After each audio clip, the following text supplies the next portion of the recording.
Assalamualaikum warahmatullahi wabarakatuh. Nama saya Friska Paulina Effendi. Di sini saya akan membahas bab 2 mengenai taharah. Pengertian taharah. Kata taharah berasal dari bahasa Arab yang berarti suci sebagai lawan kata dari kotor atau hadas. Ada kalanya suci menurut hakikat yang sebenarnya, seperti bersuci dengan air, atau menurut hukum bersuci dengan tanah ketika bertayamum. Demikian juga kesucian tidak hanya suci dari haid, tetapi suci juga dari najis dan hadas, dan suci dari lahir dan batin.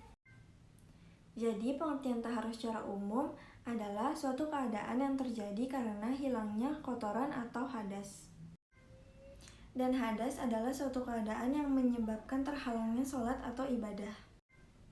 Taharah menurut syarat dibagi kepada dua bagian. Yang pertama, taharah minal hadas, yaitu bersuci dari hadas, dan yang kedua, taharah minal hubus, yaitu bersuci dari kotoran. Selanjutnya ada pengertian hadas.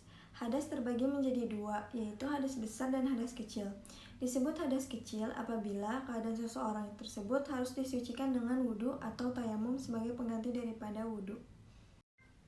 Sedangkan hadas besar adalah keadaan seseorang yang mesti disucikan dengan mandi atau tayamum. Bersuci dari hadas diperlukan 3 cara. Yang pertama berwudu, yang kedua mandi, dan yang ketiga adalah tayamum. Selanjutnya ada hakikat dan fungsi taharah. Yang pertama, hakikat taharah. Secara umum, hakikat taharah untuk mendapatkan kesucian lahiriah dan batiniah. Yang kedua, fungsi taharah, yaitu sebagai syarat keabsahan dari suatu ibadah. Selanjutnya, sarana taharah. Sarana atau alat untuk taharah adalah dengan air dan tanah atau debu sebagai pengganti daripada air. Baik air maupun tanah dapat digunakan untuk berwudu, mandi, dan tayamum. Berwudu digunakan untuk menghilangkan hadas kecil dan mandi digunakan untuk menghilangkan hadas besar. Selanjutnya, air sebagai sarana taharah. Yang pertama itu ada air mutlak, yaitu air yang suci dan dapat digunakan untuk bersuci dari hadas dan najis, seperti air hujan, air sumur atau air zam-zam, air salju, air mata air sungai, dan air laut. Yang kedua ada air mustakmal, yaitu air sisa yang mengenai badan manusia karena telah digunakan untuk berwudu dan mandi.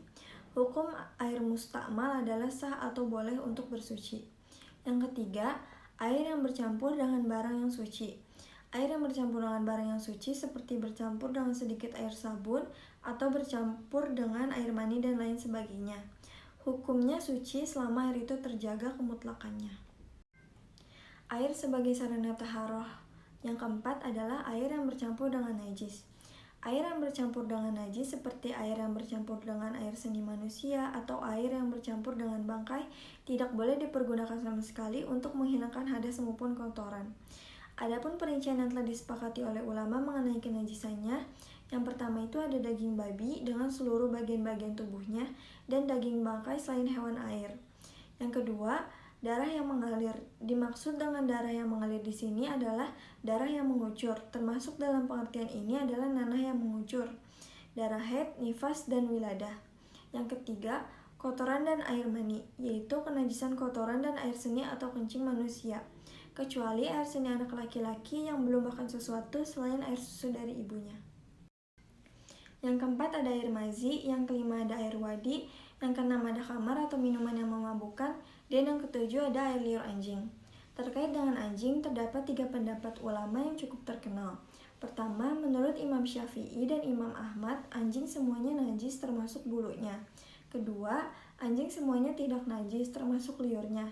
Ini adalah pendapat Imam Malik. Ketiga, anjing air liurnya najis sedangkan bulunya tidak najis. Ini adalah pendapat Imam Abu Hanifah.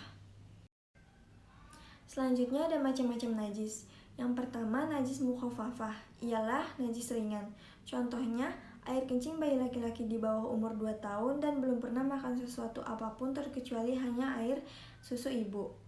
Yang ketiga, najis mutawasitah, ialah najis pertengahan. Contohnya, bangkai binatang kecuali ikan dan belalang dan mayat manusia, darah, nanah, dan lain-lain.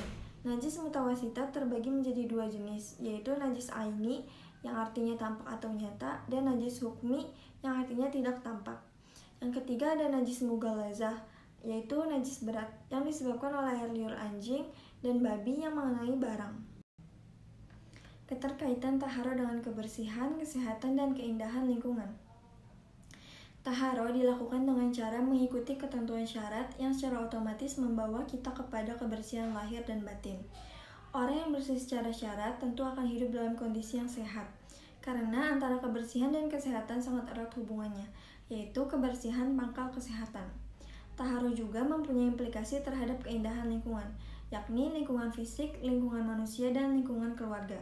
Terhadap lingkungan fisik umpamanya, yaitu alam yang ada di sekitar kita.